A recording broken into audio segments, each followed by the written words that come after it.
About siya sa rosary ba, asa din na siya kuhaan nga nung kailangan na ito mag-rosary kit.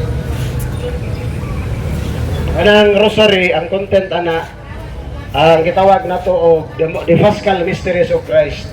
Ang iyang pagkatao, pagkamatay o pagkabanhaw. Mao na ang mga dagkong misteryo sa Holy Rosary. Nga naman na sa Biblia, ningon si Jesus sa San Mateo 24, 40-47. Ayaw kamo pagundang pagampo aron dili kamo matintal sa dautan. Aron dili kamo madani siyawa. Mao na nga unsa may continuity of prayers. Usa may mga tag-as gigamit na to. Usa ni ana is the Holy Rosary. Mao nang giingon si Ginoo nga kinahanglan mag-ampo ta kanunay. Kay ang rosaryo pag-ampo na ang gigamit diha nga mga prayers. The prayer taught to us by our Lord Jesus Christ, the Lord's Prayer. San Mateo 6:9-11. Ningon si Jesus, kung mag-ampo kamo ingna nini amahan namo nga naka sa langit, pagdaygon nimo ngalan, mabot ka namo imong gingarian, matuman yung pagboto isyo ta aming sa langit. Kanang pagdayeg kang Santa Maria, iya na sa Dios nga mahan. Through angel Gabriel. Unsa may giingon ni Angel Gabriel kang Santa Maria? Sa Latin nga Biblia. Sa San Lucas 1:28, ningon ang anghel, Ave Maria, gratia plena Dominus tecum. Benedicta tu in mulieribus et benedictus fructus ventris tui, Jesus. Unsa na sa Bisaya nga Biblia, ningon ang anghel sa Ginoo nga Santa Maria, Santa maghimaya ka Maria, napuno ka sa grasya. Ang Ginoong Dios na ang kanimo. Kinsay nidaig kang Santa Maria? Ang anghel. Kinsa man ang anghel? A messenger from God. Kinsa may nagsugo sa anghel? Ang Dios Amahan. Ang Amahan sa langit, nidaig kang Maria. Kini mga pastor nga kaliwat siyawa. Sigig daot ni Maria, asa man ka maminaw.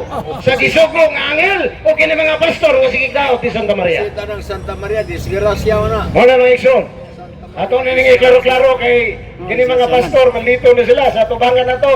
Katakatawan na sila, maayo. Pero pagkabot sa itong membro nga way kay balo. Muna giingon nga mga lubong, nga ila dahil tinudon, ilang tukpon. Muna mga manunukog ni sila.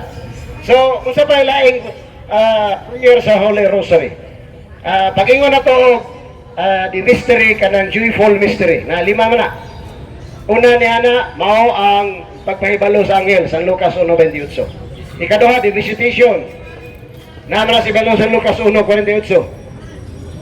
Saint Elizabeth visited Mama Mary. Nya ningon siya, ngano man ka nga midua man kanako ang inahan sa akong Dios. Muna kita ang Katoliko natay doktrina nga si Santa Maria inahan sa Dios. Pero kini mga pastor nga anak sa bitin, ang ilang daoton si Maria nga dili kuno inahan sa Dios. Muna nga magbantay ka ni mga pastor kay dili niya sa Dios. Ang isugo sa Dios pare.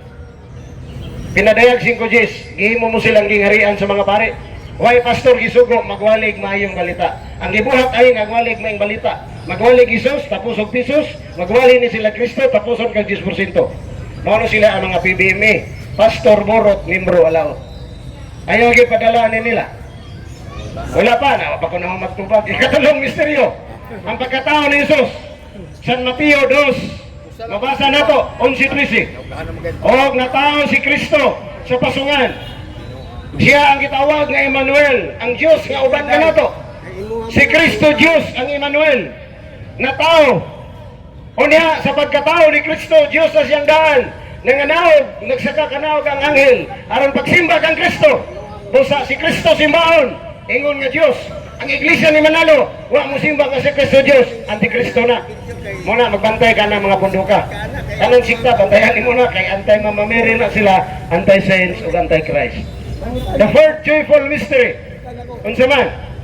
Ay ikaw pa nga misteryo. The presentation of Jesus in the temple. Si Kristo sa San Lucas 2:22, gihalad siya. Unsay uban sa halad? Duha ka pares ka tukmog sa lampate. Mga pastor naghalad. Wagi ni nagginagpapdako pagtukmog sa lampate aron ni salad. Wagi pa ni katuman mga bakako ni mga pastor diri sa mga sa tibok kalibutan, mga bakako na sila. Tengahig yun! Alang-alang di tirahan nga loy ka ng mga brinwas ninyo. Makolektahan ninyong 10%.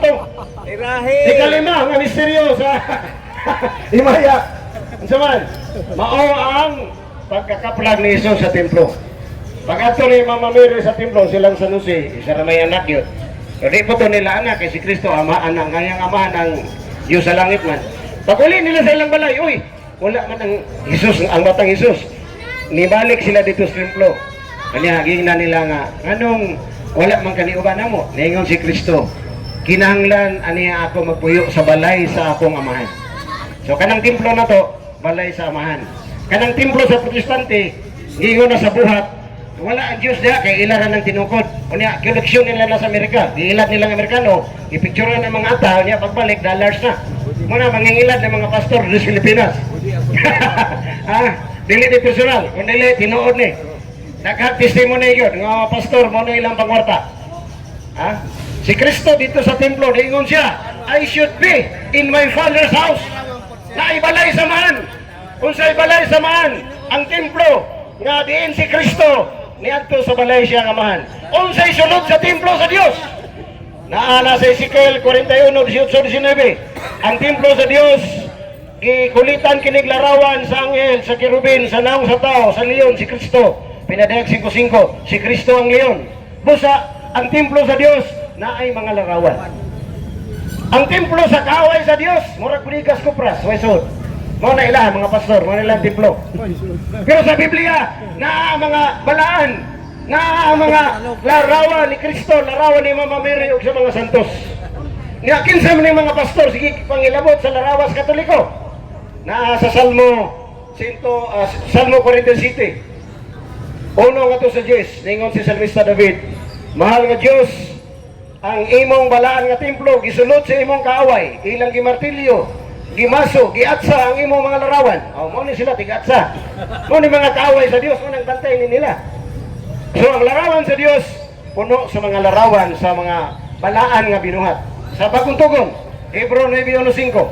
Ningon San Pablo, kay diha usab sa templo sa Dios na dinha ang mga balaan nga mga butang, ang sungkod ni Abraham o kadtong mga kanang gitawag natog mga anghel.